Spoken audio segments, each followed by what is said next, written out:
Tyre फुटल्यानं मालवाहू वाहनाचा भीषण अपघात, सुदैवानं कोणतीही जीवितहानी नाही। मूर्तिजापूर राज्य महामार्गावर पायटांगी ते रसूलपूर दरम्यान मालवाहू टाटा क्रमांक MHS 38E1436 ही मूर्तिजापूरकडून दर्यापूरकडे हार्डवेअरचे घरगुती बांधकामाचं सामान घेऊन येत असलेले वाहन रविवार 9 मार्च रोजी 2:40 सुमारास टायर फुटल्यानं उलटले। सुदैवाने या अपघातात चालक बचावला। सदर मालवाहू गाडीमध्ये क्षमतेपेक्षा जास्त ओव्हरलोड माल भरलेला होता। त्या दिवसाचा उन्हाचा तडाखा यामुळे वाहनाचा टायर फुटल्याने अपघात घडला।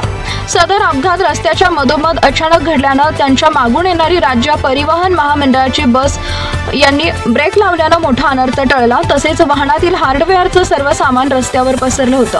स्थानिक नागरिकांनी मालवाहू टाटा यस वाहनाला सरळ करून रस्त्याच्या बाजूला उभे केले व गाडीतील माल दुसऱ्या गाडीमध्ये क्रॉसिंग उभारण्यात आला। अशाच नवनवीन बातम्या पाहण्यासाठी आमच्या महाराष्ट्र न्यूज मराठीला सबस्क्राईब करा आणि ही बातमी जास्तीत जास्त लोकांपर्यंत शेअर करा। अकोला प्रतिनिधी मोहम्मद शब्बीर, महाराष्ट्र न्यूज मराठी, अकोला।